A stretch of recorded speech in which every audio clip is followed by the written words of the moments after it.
Thank you very much. A short time ago, the U.S. military carried out massive precision strikes on There is both elation and fear over what comes next. 14 massive ordnance penetrator bombs. Oil supply transits through this key waterway.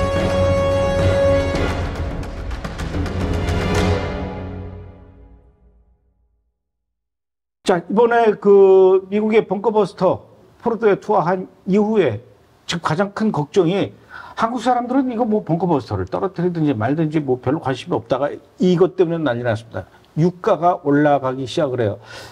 지금 뭐 유가 일단 급등하고 있죠. 문주혁 PD. 네, 맞습니다. 미국이 이란 핵시설을 직접 폭격한 이후 국제 유가가 단숨에 5개월 만에 최고치를 급등했습니다. 이번 사태가 촉발된 건 미국이 지난 주말 이란이 핵심 시설인 포르도 나탄즈, 이스파한을 정밀 타격한 때부터인데요.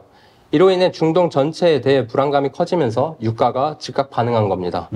국제 기준이 되는 브렌트유 선물 가격은 장개당 직후 5.7%나 급증했고요.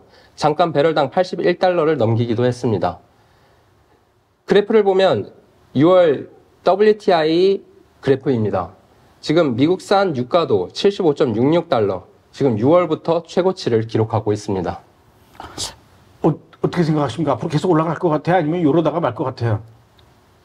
계속 지금 실정으로 간다면은 계속 더 최고치를 기록할 것 같다고 일단 생각하고 지켜봅시다. 있습니다. 예. 자, 이번에 이유진 PD한테 질문하겠습니다.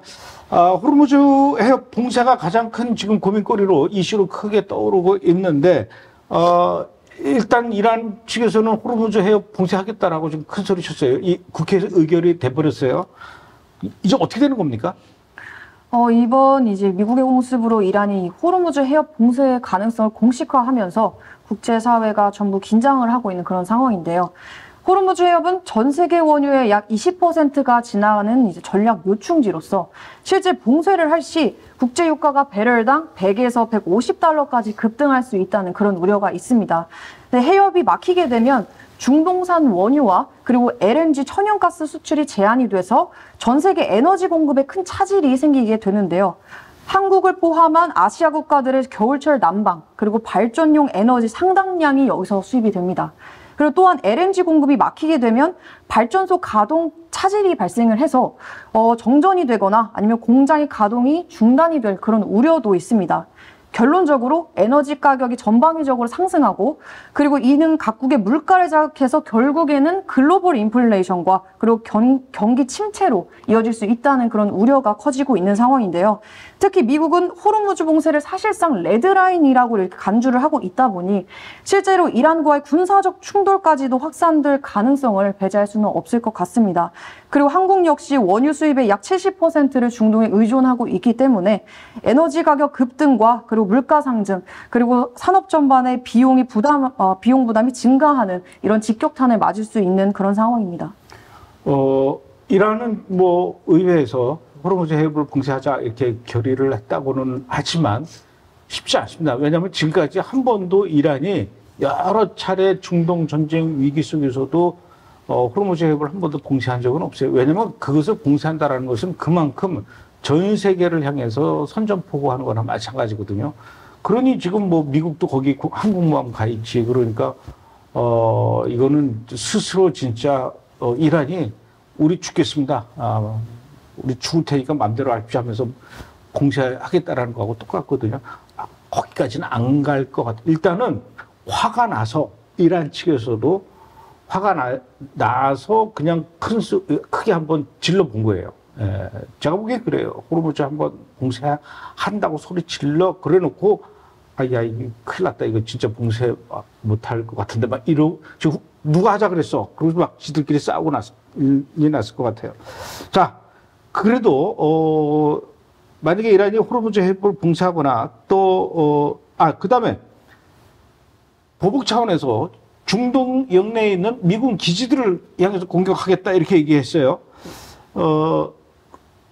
중동 여러 나라들 중에 미군 부대가 있는, 미군이 주둔하고 있는 데가 얼마나 있습니까?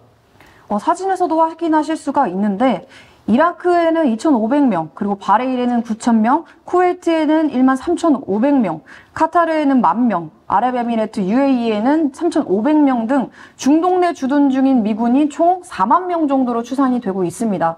근데 실제로 이란은 사정거리 2,000km 수준의 탄도 미사일을 대거 보유하고 있다 보니까 이렇게 미사일을 이용해서 미군 기지에 공격에 나선다면 중동 내 주둔 중인 미군 4만 명이 사정거리 내에 있는 셈인 거죠. 아이고. 어쨌든 큰 소리든 뭐든 간에 이란이 만약에 그 호르무즈 해협을 봉쇄한다거나 또는 중동에 있는 미군 기지를 향해서 이란이 공격하게 된다면은 미국의 도널드 트럼프도 가만히 있지 않을 것 같은데 뭐라고 했죠, 또 트럼프가? 네, 맞습니다. 뭐라고 그랬습니까? 이번에 이제 미국의 공습에 반경 메시지를 보내는 이란에 대해서 트럼프 대통령이 이란 정권 교체 가능성에 대해서 한번 언급을 한 건데 결국엔 이제 하메네이 정권 교체 가능성을 언급한 것입니다. 근데 트럼프 대통령의 이 입장이 나오기 전까지 핵심 참모들은 정권 교체는 염두에 두고 있지 않다 이렇게 입장을 밝혔었는데 이란의 반발에 따른 확전 가능성을 차단하려는 시도로 보입니다. 하지만 이란이 호르무즈 해협을 봉쇄하거나 아니면 중동 내 미군 기지를 직접 공격하게 된다면 그건 미국 입장에서는 레드라인을 넘는 그런 행위로 간주가 되니까 군사적 대응이 불가피한 상황으로 전개될 가능성이 매우 크다 이렇게 분석을 하고 있고요. 그리고 트럼프 대통령은 초임 때와 마찬가지로 재임이 시작된 이후부터도 강경한 대이란 정책을 펼쳐오고 있는데요.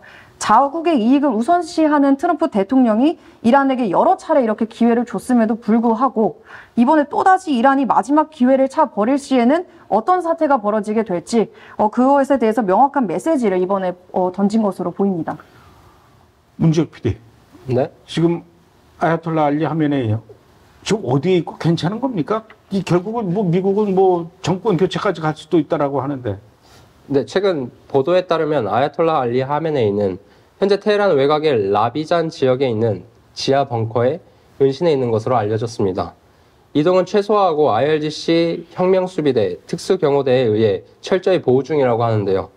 그는 최근 후계 구도를 미리 준비하고 이미 3명의 잠재적 후계자를 지정한 정황도 드러났습니다. 이는 단순한 경계 차원을 넘어 내부에서 권력 이양 가능성까지 염두에 둔 조치로 보이는데요. 정권 교체에 대해 미국 전 대통령 트럼프는 정권 교체도 검토할 수 있다며 언급을 했지만 현재 미국 정부 핵심 인사들은 목표는 핵시설 파괴이지 정권 전복이 아니다라며 선을 그은 상황입니다. 지금 뭐 이스라엘로부터 공격당하고 또 미국으로부터 공격당하고 거의 뭐 이란은 속수무책으로 당하고 있고 그동안 얼마나 큰 소리 뻥뻥 쳐왔습니까? 그런데 정작 이런 상황이 되니까 하메네이는 지하 벙커에 숨어 있고 그러니 이란 국민들이 화가 나지 않을 수가 없죠. 화가 나죠, 당연히. 안 그렇겠습니까, 이유진 PD? 지금 이란 내부 분열도 굉장히 심각하게 커져가는 것 같아요, 이유진 PD. 네, 맞습니다. 이제 이란 내부 상황도 좀 복잡해지고 분열도 심화되고 있는 상황이다. 이렇게 분석이 많이 나오고 있는데요. 미국이 공습한 그 이후부터 이란의 강경파가 이스라엘과 그 동맹국에 대해서 복수를 해야 한다. 이렇게 위협을 하고 있는 가운데 온건파와의 분열이 심화되고 있는 그런 상황입니다. 이제 일하스 하즈라티 이란 통신위원회 위원장은 국가는 이스라엘과 미국 편의 선 자들을 수치스러운 반대 세력이다 이렇게 보고 있고 그들을 조국을 팔아넘기는 자들이다 이렇게 비난했습니다. 그리고 이란 정부 또한 이를 반역으로 규정을 하면서 그러니까 이스라엘과 미국 편의 선 자들을 반역으로 규정을 하면서 강력한 대응을 경고했는데요. 아랍의 방송국인 알자지라는 이 같은 움직임에 대해서 이란의 내외의 분열이 더욱더 심화되고 있으며 그리고 정권 비판에 대한 탄압, 표현의 자유 억압, 그리고 전쟁 중에 극단적인 내부 결속 조치가 전개되고 있음을 보여주고 있다. 이렇게 평가했습니다. 그러니까 이란의 젊은이들도 1979년 이전에 이슬람 혁명 이전에 이란을 굉장히 꿈꾸고 있어요. 그 극장 가고 스포츠 경기 구경하고 또 여자들도 짧은 치마 입고 히잡 안 쓰고 자유롭게 생활하던 서구 문명 다 똑같이 누리면서 이렇게 살던 그때를 그리워하고 있는데 지금 뭐 하메네이가 그냥 꾹 찌고 자기는 정작 숨어 있고 살겠다고 이런 식으로 해서 결국은 나는 내부 분열이 일어나서 미국이나 이스라엘의 힘에 의해서 정권이 바뀐다든가 하메네이가 제거되는 게 아니라 내부 분열로 인해서 하메네이가 제거되고 정권이 교체. 그게 내가 보기에 가장 자연스러운 수순이 아닐까 이렇게 생각해요. 그건 제 생각이에요. 예. 자, 가장 걱정되는 것은 이번 전쟁으로 인해서 중국하고 러시아의 움직임이에요. 그런데 지금 심상치 않은 것이 중국에서 좀 이상한 움직임이 있다면서요? 문지혁 PD? 네, 중국의 외교부는 이번 미국의 이란 핵시설 공습에 대해서 국제법 위반이라고 강력히 비판했습니다. 유엔 안전보장이사회에서는 중국과 러시아가 주도해 즉각적 충돌 중단을 결의안을 발표했고요. 실제로 유엔에서도 미국과 이스라엘의 행동이 자제를 넘었다는 목소리도 나오고 있습니다. 그런데 여기서 더 주목받는 사건이 바로 최근 중국에서 출발한 보잉 747 화물기들이 있습니다. 이란 인근에서 레이더에서 사라졌다는 보도입니다. 6월 중순 중국 내 주요 공항에서 출발한 장거리 화물기 3대가 유럽행 비행기 계획을 등록해놓고도 중국 경유지인 중앙아시아를 지나 이란 국경 인근에서 갑자기 레이더 신호가 끊긴 건데요. 문제는 이들 화물기가 군수물자 운송에 특화된 고용량 기체들이라는 점입니다. 공개적으로 도착지를 룩셈부르크라고 했지만 실제로는 유럽 상공에 들어온 흔적조차 없습니다. 이에 대해 전문가들은 중국이 이란의 무기나 드론 부품 혹은 특수기술 인력을 운송했을 가능성이 크다는 분석을 내놓고 있습니다. 그러니까 항공 추적 시스템에서 러시아에서 중국에서 뜬 비행기 수송기가 유럽으로 간다 그러놓고 유럽으로 안 가고 이란을 지나가서 그 이란에서 중간 어디서 이제 멈춰버린 거죠. 네, 신호가 끊긴 겁니다. 착륙한 거네요. 네, 착륙하고 그다음 이제 짐 풀고 그렇습니다.